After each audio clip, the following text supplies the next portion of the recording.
ગઈ તારીખ 14/7/2026 રોજ માન દરવાજામાં પદ્માનગર ખાતે રહેતા એક વૃદ્ધ લેડી સાથે એક દુષ્કર્મનો બનાવ બનેલ, જેની વિગત એ રીતે છે કે સલાબતપુરા પોસ્ટે ખાતે એક એફઆઈઆર નોંધવામાં આવેલી 11-21-00 55-20-10-71-26 કે જે ભારતીય ન્યાય સંહિતા 2023ની કલમ 64(2) કે 64(2)M 352-351-3 મુજબ નોંધવામાં આવેલી હતી.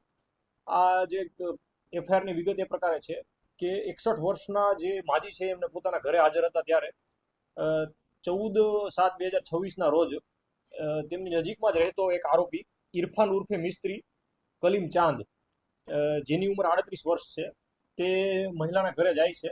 જમવાનું આપવાના બહાને વૃદ્ધ માજી સાથે દુષ્કર્મ કરે છે. ત્યારબાદ પોલીસ દ્વારા વૃદ્ધ માજીની ફરિયાદ નોંધવામાં આવે છે, આરોપીની ધરપકડ કરવામાં આવે છે અને આરોપીને કોર્ટ કસ્ટડીમાં હાલ મોકલી આપવામાં આવેલ છે.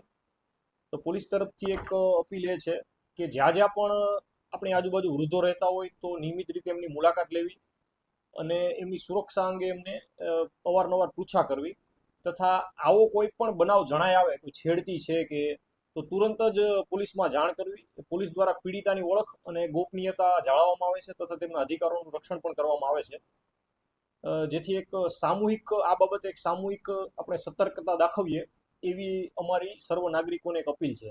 આરોપી શું કામ ધંધો કરે છે, પરમિટ છે કે પરિવારમાં? આરોપી જે છે એ મજૂરી કામ કરે છે. અગાઉ એને પરમિટ છે?